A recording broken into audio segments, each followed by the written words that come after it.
Our focus now, of course, is on the budget. Nigerians have been impatiently waiting for the 2016 budget to be assented to by the president. Now, very recently, NOI, a polling survey firm, actually did a survey to find out what Nigerians think about the delay in passing the 2016 budget. I'm being joined now on the program by the Chief Executive Officer of NOIPolls, Mr. Bill Ihua, to shed more light on this survey. Good morning to you, and thank you so much for joining me. Morning, my pleasure. Now, could you just give us an executive summary, if you will, of this survey that was done with regards to the passing of the 2016 budget? How do Nigerians feel about the fact that it stayed this long and into May?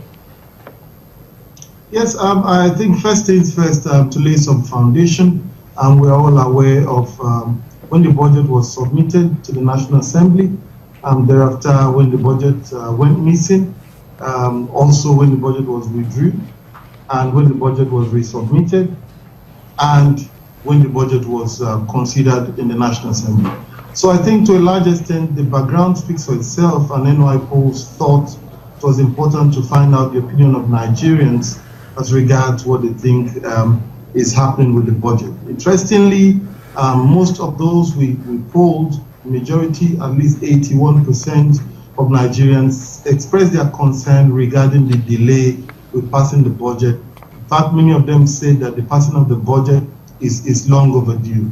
And when we asked them, do you think that any delay in the passing of the budget could have some effects? Yes, again, about 8 in 10 of them thought that it could have severe implications on the economy. It could slow down business activities. It could lead to stagnation in the economy. It could lead to poor budget implementation. I mean, if this is the first week of May and the budget hasn't been passed, when are we then going to implement the budget? It could further deepen the fuel crisis, and it could increase the price of goods and services. I was just listening to your last speaker on the commodity update, where she said update is becoming sticky. Yes, indeed. Nigerians are finding out that what they are buying in the market, the prices of goods and services have gone up, and everyone ties this back to the non-passage of the budget. So there's slowdown in activities. We're seeing a stagnation of some sort as well in the food commodities market. Do you think that Nigerians seem impatient with the reasons that have been given by the executive with regards its refusal to assent to the budget? Because just today in some of the dailies we read that the National Assembly, the committees that were constituted to look at those grey areas should be submitting their reports sometime during the week.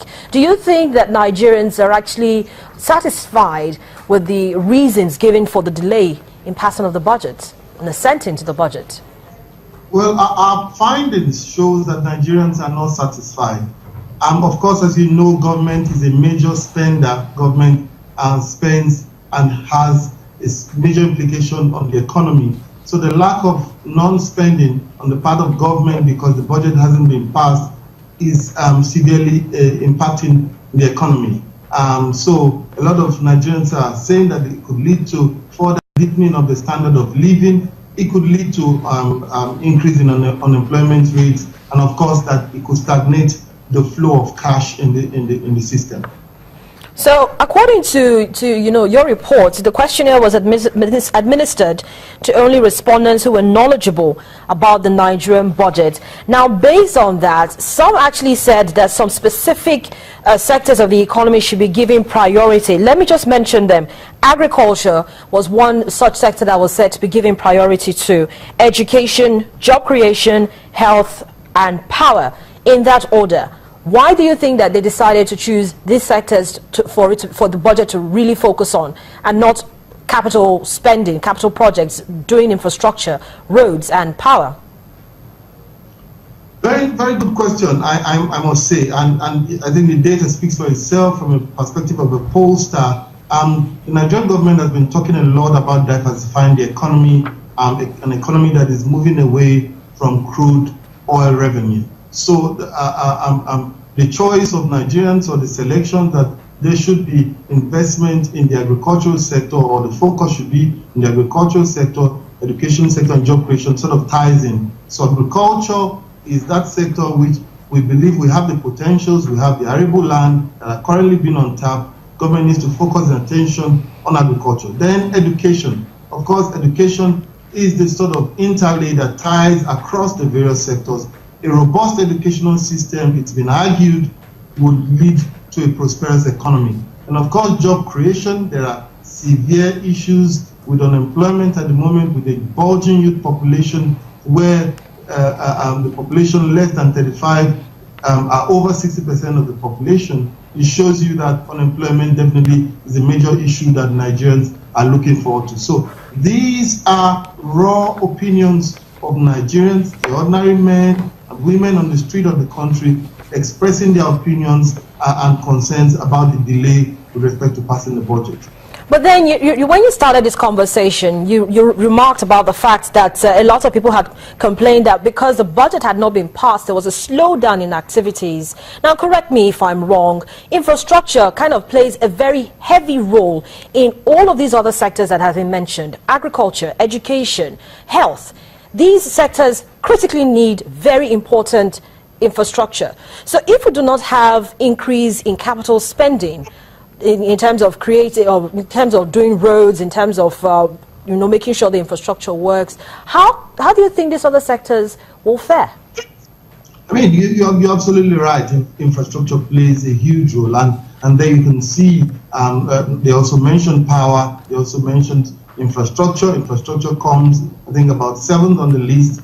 Security and transportation. I mean, these are all sectors that sort of tie into one, diversifying the economy, and two, making the economy robust enough so that small and medium-sized enterprises can be on their foot. I was also listening to the PMI results which we're publishing. Apparently, we are in partnership with FBN Quest on the PMI, and we've conducted the survey for that PMI. It showed clearly that the power situation in the country, and of course the challenges with accessing petrol and forex, are major hindrances to the manufacturing sector. So yes, infrastructure plays a huge role, and it will help diversify the economy.